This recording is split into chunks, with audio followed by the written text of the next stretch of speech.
Good morning, good morning, good morning, and welcome to what I have called Workplace Lessons from Your People Advocate.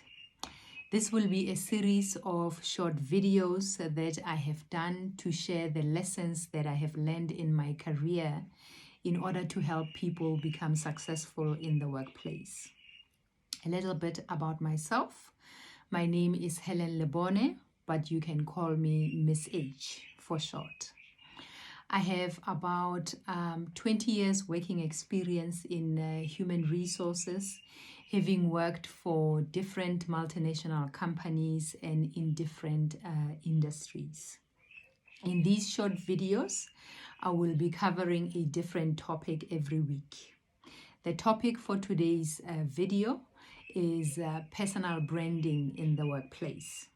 Please give me feedback about what I will be talking about. Does it make sense to you? Does it resonate with you? Have I missed anything? I must admit that personal branding is not a skill that came easy for me.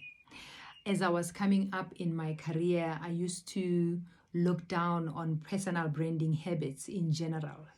I thought that they were unnecessary.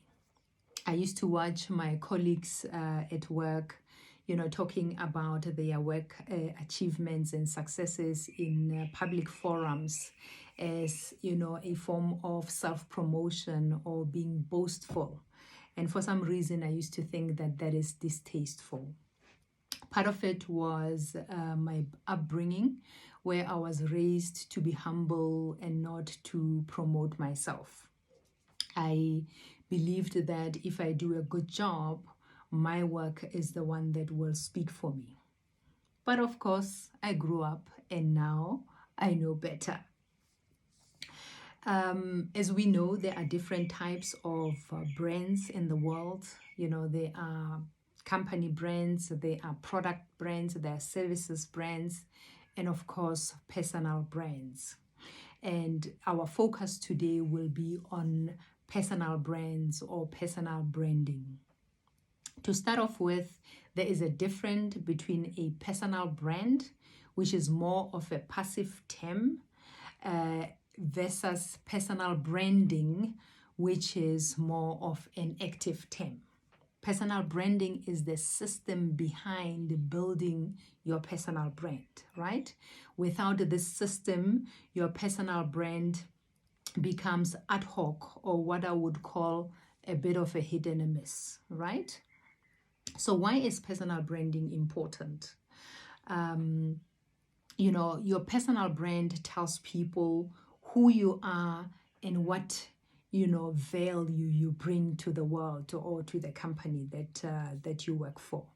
It's about getting you known, getting you noticed, and getting you respected for the value that you bring to your organization.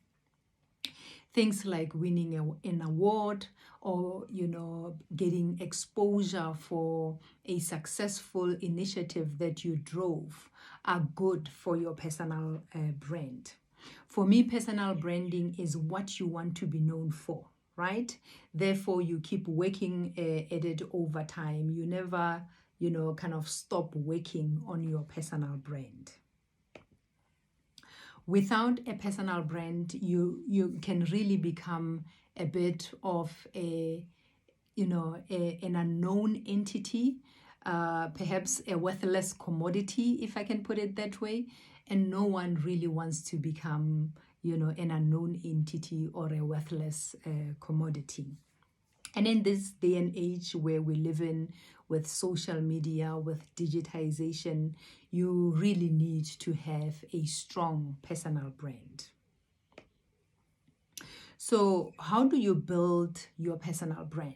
In my research, I found that there are five characteristics of a stellar personal brand, or 5 characteristics of what I would call a great personal brand. And they are, firstly, your personal brand must be consistent, right?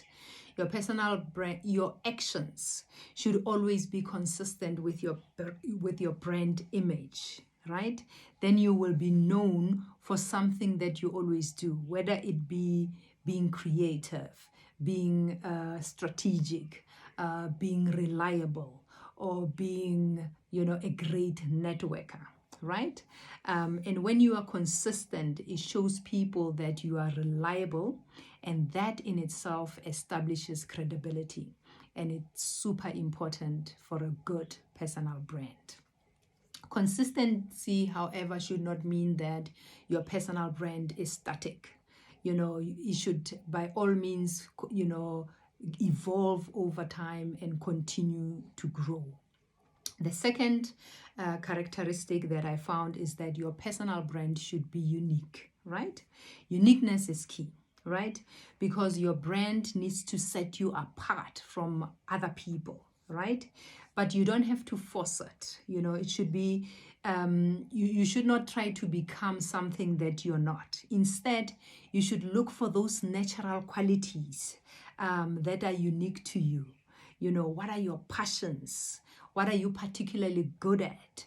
What makes you different, right, from other people?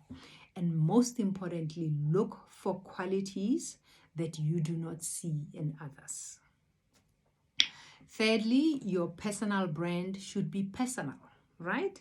The personality of a business brand is more important than its products. Or its services. If you think of a successful brand like Apple, even if Apple was to produce a bad product, you're not going to find Apple fans jumping ship and going to buy from the competitor very quickly. Because they've bought into more than just the products that Apple produces. They've bought into the personality of Apple. They've bought into what Apple stands for, the persona of Apple. They've bought into how Apple makes them feel, which is, all of that is much more than just the products that Apple produces. And it is no different with a personal brand. So, show your personality, right, as much as possible, especially when interacting with people online. Most people want to be known as being friendly, being generous, or being a helpful expert, right? So spend time connecting with other people and learning from them. The third characteristic that I found was that your personal brand should be memorable. Actually, this is the fourth characteristic. Your personal brand should be memorable. And memorability is probably the most important characteristic of all, right? If people can't remember you, then your personal brand has failed, right? So choose a number of attributes or skills and excel in those attributes, right? Don't try to be a jack of all trades. Then those attributes or those skills, will start to be linked to you in people's minds. And that is how people will remember you. And by all means, don't be afraid to be different, right? To go against the grain, because that will establish you as a leader and not a follower. And lastly, your personal brand should be clear, right? Make sure that everything you do, right, shouts, what it is that you do, what value you have to offer, and how unique you really are, right? Don't leave people to figure it out in terms of what you are about, or what you stand for. Be very clear from the onset, and make sure that whatever you do or how you do that, you should do that in a simple way, but be consistent and clear about what it is that you do, what you stand for, and what you are about. So in closing, there aren't many books on personal branding, because personal branding itself is a relatively new concept. The best way to work on your personal brand is to watch and learn, identify those people who brand themselves well, and follow them. Study what they do, and learn to do it yourself in the most authentic way possible and in the most authentic way to you. Once again, thank you very much for the pleasure of your time. Let's talk again next week, where I will be talking about the topic of favoritism in leadership. And as I mentioned before, please do give me feedback about what I've covered. Does it make sense to you? Does it resonate with you? Or have I left anything out? Thank you so much and enjoy the rest of your day.